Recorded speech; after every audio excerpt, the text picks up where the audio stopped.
ఒక రాష్ట్రం ఆర్థికంగా దివాళా తీసే స్థాయికి చేరడం లేదా వృద్ధి పదంలో పరుగులు పెట్టడం అనేది రాత్రికి రాత్రే జరిగే పరిణామం కాదు.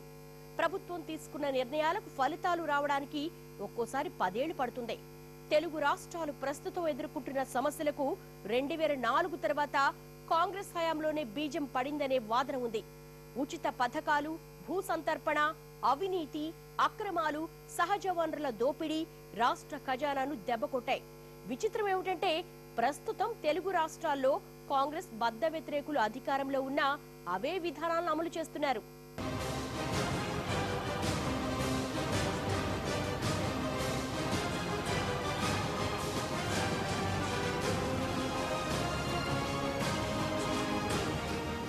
తెలంగాణ కానీ ఆంధ్రప్రదేశ్ కానీ 2 రాష్ట్రాల్లో ప్రస్తుతం అధికారంలో ఉన్న పార్టీలు ఎన్నికల్లో ఎడాపెడా హామీలు గుప్పించాయి. ఎన్నికల ప్రయోజనాలే లక్ష్యంగా చేసిన వాగ్దానాలు, వాటి అమలు ఖజానాను గుల్ల చేస్తున్నాయి. 2 రాష్ట్రాల్లో రైతుల రుణాల మాఫీకి హామీ ఇచ్చారు. తెలంగాణలో ₹1,00,000 పరిమితి ఉంటే ఏపీలో 1,50,000 ఉంది. రైతుల రుణమాఫీ మంచి పథకమే అయినా ఇలాంటి స్కీములకు రిజర్వ్ బ్యాంక్, కేంద్ర ప్రభుత్వం సాయం అవసరం. అలాంటిదేమీ లేకుండా వేల కోట్ల విలువైన పథకాలను అమలు చేయటం 2 రాష్ట్రాలకు తలకు మించిన భారంగా మారింది. రైతుల రుణమాఫీ 2 ప్రభుత్వాలకు భారమే. మనకి తెలంగాణ రాష్ట్రంలో కానీ ఆంధ్రప్రదేశ్ రాష్ట్రంలో కానీ నాయకులు ఇంతకు ముందు చేసిన వాగ్దానాలు ఏవైతే ఉన్నాయో వాటిని నెరవేర్చుకోవడానికి వాతలు పెట్టుకున్నట్టుగా మనకి స్పష్టంగా అర్థమవుతుంది. ఎందుకంటే చేయలేని వాగ్దానాలు, ఆర్బీఐ సపోర్ట్ చేయని వాగ్దానాలు, ఆర్థికంగా ఎలాంటి సపోర్ట్ని కూడా సెంట్రల్ గవర్నమెంట్ చేయలేని వాగ్దానాలన్నీ కూడా చేయడంతో వాటి వల్లనే ఈ మధ్యకాలంలో ఇన్ని ఇబ్బందులు వస్తున్నాయి. ఇలాంటి ఆర్థిక పరిస్థితుల్లో కూడా మనకి సంక్షేమ పథకాల పేరు మీదనో, పబ్లిసిటీ పేరు మీదనో డబ్బులు 2 రాష్ట్రాల్లోనూ మనకి దుర్వినియోగం అవుతున్నాయి. రాష్ట్రం విడిపోక ముందే అనేక సంక్షేమ పథకాలు అమల్లో ఉన్నాయి. ఫీజు రియంబర్స్మెంట్, పేదలకు గృహాలు, కిలో బియ్యం రూపాయి పథకం, ఆరోగ్యశ్రీ లాంటివి అనేక పథకాలను ఓట్లు గెలుచుకోవటమే లక్ష్యంగా అమలు చేసింది వైఎస్ ప్రభుత్వం. ఆరోగ్యశ్రీ కింద పేదలకు వైద్యం అందించాలనే లక్ష్యం మంచిదే అయినా ప్రభుత్వ సొమ్మంతా కార్పొరేట్ ఆసుపత్రులకు చేరింది. ప్రభుత్వ ఆసుపత్రులకు నిధులు లేకపోవడంతో సర్కారీ దవాఖానాలు మూలటపడ్డాయి. ఫీజు రియంబర్స్మెంట్తో ప్రభుత్వం మీద ఏటా 5,000 కోట్ల అదనపు భారం పడింది. ఫీజు రియంబర్స్మెంట్ ఉండడంతో కుప్పలు తెప్పలుగా ఇంజనీరింగ్ కాలేజీలు పుట్టుకొచ్చాయి. ప్రమాణాలు సరిగ్గా లేకపోవడంతో 2 రాష్ట్రాల్లో వేలాది సీట్లు మిగిలిపోయాయి. 2 రాష్ట్రాలకు కూడా వాళ్లకు వస్తాయన్న విధంగా వాళ్ళ బడ్జెట్ని రూపకల్పన చేసుకుని సంక్షేమ కార్యక్రమాలకైతేనేమి, అభివృద్ధి కార్యక్రమాలకైతేనేమి సమైక్య రాష్ట్రంలో ఎన్ని నిధులు వాళ్ళు ఖర్చు పెట్టారో అంత మేరకు నిధులు ఈ 2 రాష్ట్రాలను విడివిడిగా ఖర్చు పెట్టడానికి ప్రణాళికలు రూపొందించుకోవడం వలన ఈరోజు ఆర్థికంగా 2 రాష్ట్రాలు కూడా గడ్డు పరిస్థితిని ఎదుర్కొంటున్నాయి.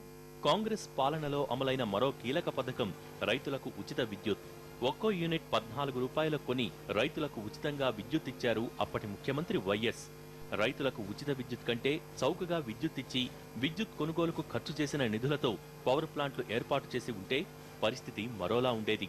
కానీ నిధులన్నీ ఉచిత విద్యుత్కే ఖర్చు చేయడంతో రాష్ట్రంలో అదనంగా విద్యుదుత్పత్తి చేసే పరిస్థితి లేకపోయింది. దీంతో రాష్ట్రం విడిపోయిన తర్వాత తెలంగాణ తీవ్ర విద్యుత్ కొరత ఎదుర్కొంటోంది. తెలంగాణలో విద్యుత్ కొరతను అధిగమించడానికి, ఖరీఫ్ పంట కాపాడుకోవటానికి తెలంగాణ ప్రభుత్వం విద్యుత్ కొనుగోలుకు నెలకు 500 కోట్లు ఖర్చు చేయాల్సి వచ్చింది. వీళ్ళకు తెలియకుండానండి పబ్లిక్ డిపాజిట్స్లో దాదాపు 23,000 కోట్లు ఉందని క్యాగ్ చెప్పి 2 ఏళ్లైంది. దానిలో 42% అనుకున్నా కనీసం 12,000 కోట్లు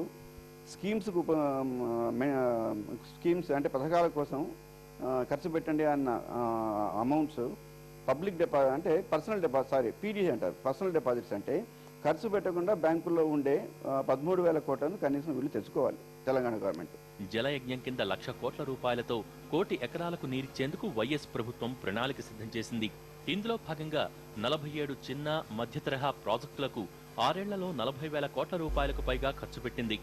ఇందులో కొన్ని ప్రాజెక్టులు పూర్తయినా వాటి నుంచి అధికారికంగా సాగునీరు అందించే పరిస్థితి లేదు. వెలిగొండ, ఎస్ఎల్బీసీ, ఎల్లంపల్లి వంటి ప్రాజెక్టులు ఇప్పటికీ నిర్మాణంలోనే ఉన్నాయి. పోలవరం ప్రాజెక్టుకు జాతీయ హోదా ఇచ్చినా ఇప్పటివరకు రాష్ట్ర ప్రభుత్వం ఖర్చు పెట్టిన 7,000 కోట్లు తిరిగి చెల్లించేది లేదంటోంది కేంద్రం. తెలంగాణ ఏర్పడిన వెంటనే సాగునీటి ప్రాజెక్టులు, రహదారుల నిర్మాణం, పంచాయతీరాజ్ పనులకు 80,000 కోట్ల బిల్లులను చెల్లించాల్సిన పరిస్థితి ఏర్పడింది.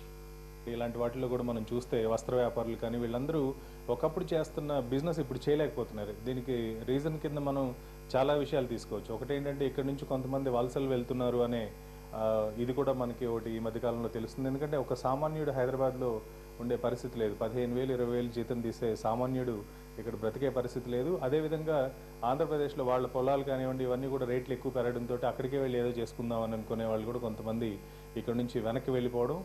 రెండు రాష్ట్రాల్లోనూ ఇప్పటికే అమల్లో ఉన్న పథకాలకు తోడు అధికారంలోకి వచ్చిన పార్టీలు ఎన్నికలకు ముందు భారీ హామీలిచ్చాయి. ఉద్యోగులకు జీతాల పెంపు, వృద్ధులు, వితంతువులు, వికలాంగులకు పెన్షన్ల పెంపు, KG to PG ఉచిత విద్య, నిరుపేదలకు డబుల్ బెడ్రూమ్ ఇళ్లు కట్టిస్తానని టీఆర్ఎస్ హామీ ఇచ్చి అధికారంలోకొచ్చింది. ఏపీలోనూ ఇంచుమించు ఇలాంటివే ఉన్నాయి. రుణమాఫీ, పెన్షన్లు, అన్న క్యాంటీన్లు, మినరల్ వాటర్ లాంటి పథకాలు అమలు చేయాల్సిన బాధ్యత చంద్రబాబు సర్కారు మీద ఉంది. జీతాలివ్వటానికే అష్టకష్టాలు పడుతున్న ప్రభుత్వాలు ఈ హామీలను నెరవేర్చగలవా? ముందు వీళ్లకు రావాల్సిన ట్యాక్స్ బకాయిలు, తర్వాత మొండి బకాయిలు, తర్వాత ఈ అప్పులు, వీళ్ళు ఇచ్చిన అప్పులు రికవర్ చేసుకోవాలి. అంతవరకు కేంద్రం ఇవ్వకపోవడమే మంచిది. ఎందుకంటే కేంద్రం ఇచ్చిందనుకోండి వీళ్ళు మరీ అలసత్వం చూపించి వీళ్ళకి రావాల్సిన పన్నులు, వీళ్ళకి రావాల్సిన అప్పులు రికవర్ చేయకుండా ఉంటారు. కేంద్రం ఇవ్వకపోవడమే మంచిది. తెలుగు రాష్ట్రాల్లో ప్రభుత్వాల వద్ద డబ్బులు లేకపోవచ్చు కానీ రెండు రాష్ట్రాల్లోనూ రాజకీయ నాయకులు, బడా పారిశ్రామికవేత్తలు, సినిమా ప్రముఖులు, రియల్టర్లు, బడా వ్యాపారవేత్తల వద్ద కోట్లాది రూపాయల సొమ్ము మూలుగుతోంది. కోట్ల కొద్దీ ప్రజాధనాన్ని దోచుకుని ఇనప్పెట్టెల్లో దాచుకున్న వారికి రెండు రాష్ట్రాల్లోనూ తక్కువేమీ లేదు. ఈ సొమ్మంతా బయటకు తీసే అవకాశమున్నా ఏ రాష్ట్ర ప్రభుత్వం కూడా పట్టించుకోవటం లేదు. అక్రమంగా కోట్లు సంపాదించిన వాళ్లు న్యాయంగా కట్టాల్సిన పన్నులు కట్టినా ప్రభుత్వానికి లక్షల కోట్లలో ఆదాయం వస్తుంది. అయినప్పటికీ ప్రభుత్వాలేవీ ఆ దిశగా దృష్టి పెట్టడం లేదు. తెలుగు రాష్ట్రాలు ఆర్థికంగా పుంజుకోవడానికి కేంద్రం ముందు చెయ్యి చాచడం కంటే రాష్ట్రాల్లో పన్ను బకాయిదారులు, అక్రమార్కులపై దృష్టి పెడితే మంచిది.